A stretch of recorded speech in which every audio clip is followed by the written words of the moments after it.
Ya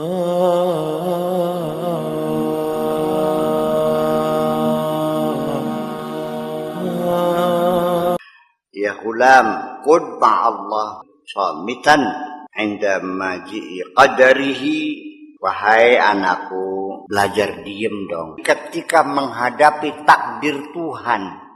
Jangan jerit-jerit, jangan adu-aduan. Wa fi'lihi, dan perbuatan Allah dan ketentuan Allah maksudnya. Apapun yang terjadi, hadapi diam.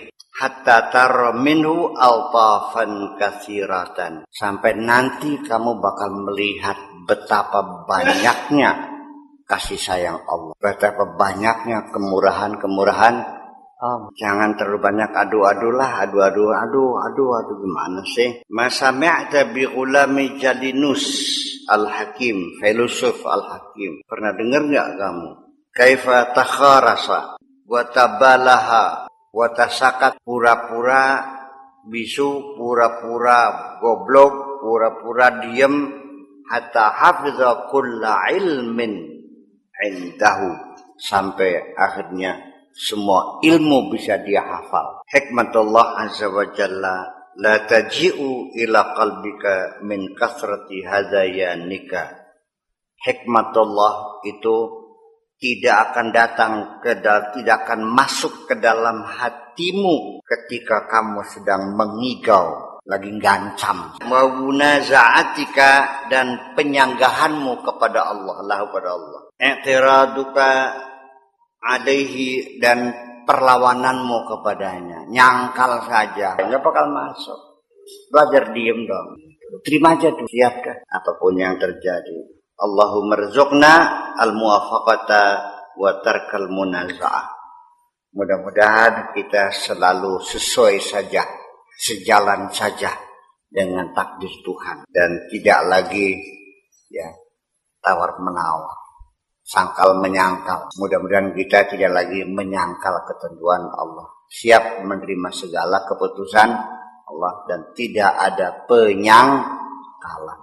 Wa atina fid dunya hasanah wa fil akhirati hasanah wa qina adzaban.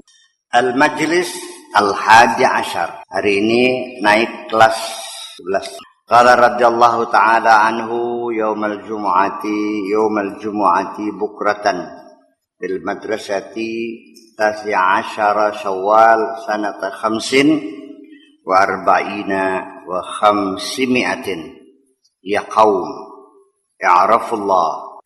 Kaum, orang, masyarakat, i'rafullah, kenalilah Tuhanmu. Wala tajhalu, jangan sampai enggak kenal. Kenalilah Tuhanmu, jangan sampai tidak kenal. Wa ati'ullah, taatilah Allah.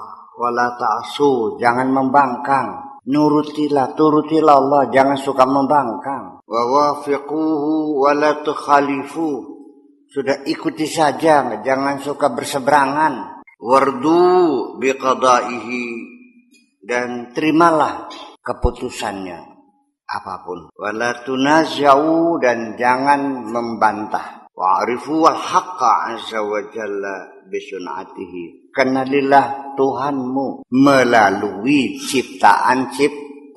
Ini perlu bisun'atihi, salah satu metode pengenalan kepada kualitas seorang produsen dari hasil produksinya. Kalau produksinya bagus berarti yang bikinnya pinter, kan gitu. Kalau kerjaannya jelek berarti orang yang ngerjakan itu orangnya goblok gitu aja. Huwal khaliqur raziqul awwalul akhiru wal zahiru wal batin. Dialah Allah sang pencipta yang memberikan rezeki, yang awal, yang akhir, yang zahir dan yang batin. Wal qadimul awwalu, yang dulu, yang pertama. Adaimul abadi, yang langgeng, yang abadi. Al fa'alu lima yurid, yang berbuat apa saja yang dikehendakinya. La yus'alu amma yaf'alu wa hum yus'alun. Mengenali Allah melalui ciptaannya, ini proses yang paling efektif. Hanya ada pertanyaan, maksudnya apa? Innama yakhshallaha min ibadihil ulama. Ada dua qiraat ya. Ada innama yakhshallahu min ibadil ulama'a, ada innama yakhshallaha min ibadil ulama. Dua-duanya menjadi qiraat yang banyak dibaca orang. Menurut kamu yang paling enak? Ya dong, ada membaca. Kan ada kelebihan dan kekurangan. Apa kelebihannya? Kalau innama yakhshallaha min ibadil ulama. Pertama bahwa innama ini adatul qasri atau adatul hasr, alat membentuk kalimat eksklusif, semata-mata, hanya, tidak lain kecuali, tidak lain tidak bukan ya tidak lain tidak bukan. Innama itu adalah adatul qasr, bahwa mengenali Allah melalui penciptaannya itu ya artinya bahwa dengan keilmuan. Innama itu adalah adatul qasr, membuat kalimat maknanya eksklusif. Ma akaltu al-yawma illa ruzan. Ma dan illa itu juga al-qasr. Atau la ilaha illallah itu juga adatul qasr. Ada lagi innama ana basyarum mislukum. Innama akaltu ruzza. Innama uhibbuka. Innama itu artinya hanya semata-mata. Atau juga salah satunya taqdimul ma'mul, yaitu ketika maf'ul bihi didahulukan. Itu juga maknanya adalah eksklusif. Ketika kita mengatakan na'buduka, kami mengabdi kepadamu. Ketika ma'mulnya didahulukan iyyaka na'budu, maka maknanya hanya kepada engkau saja kami mengabdi. Kalau na'buduka, kami mengabdi kepadamu, bisa saja di samping mengabdi kepadamu, kami juga mengabdi kepada yang lain. Saya ngasih uang kepada kamu, tidak menutup saya juga ngasih sama orang lain. Tapi hanya kepada engkau sajalah aku memberi uang. Berarti yang lain tidak diberi uang. Itu bedanya. Iya karena budu hanya kepada engkau sajalah mengabdi, kepada selainmu kami tidak mengabdi. Kami tidak mengabdi kepada berhala, tidak mengabdi kepada langit, tidak mengabdi kepada surga, tidak mengabdi kepada kepentingan, tidak mengabdi kepada, tidak ada. Hanya kepada engkau saja kami mengabdi. Itu maknanya qasar. Qasar itu artinya ringkas. Artinya apa saja yang berlawanan tidak termasuk. Di pintu ada tulisan selain pegawai dilarang masuk. Maknanya apa? Semua orang tidak bisa sembarang orang masuk. Yang bisa masuk hanya pegawai saja. Yang bukan pegawai tidak boleh.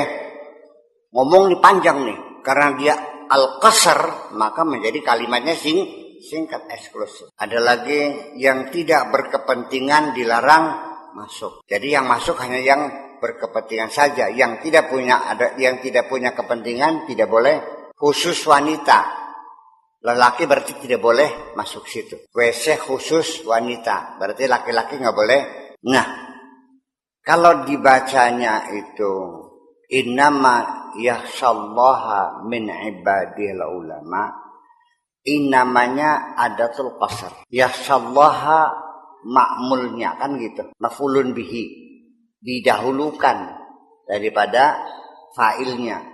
Innama yakhshallaha min ibadil ulama.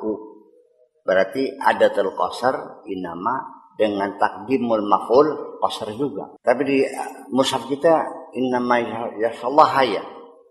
Nah, kalau innama yakhshallaha min ibadil ulama itu artinya hanya orang-orang yang berilmu saja yang mampu mengagumi kehebatan Allah. Khasyah itu bukan takut ya, mengagumi akan kehebatannya. Jadi hanya orang-orang yang berilmu saja yang mampu mengagumi kehebatan Allah. Adapun orang yang tidak berilmu pengetahuan, orang goblok, tidak bakal paham hebatnya Allah. Tetapi kalau dibaca innama yakhshallahu min ibadil ulama, Allah itu ya hanya menghargai orang-orang yang berilmu ya.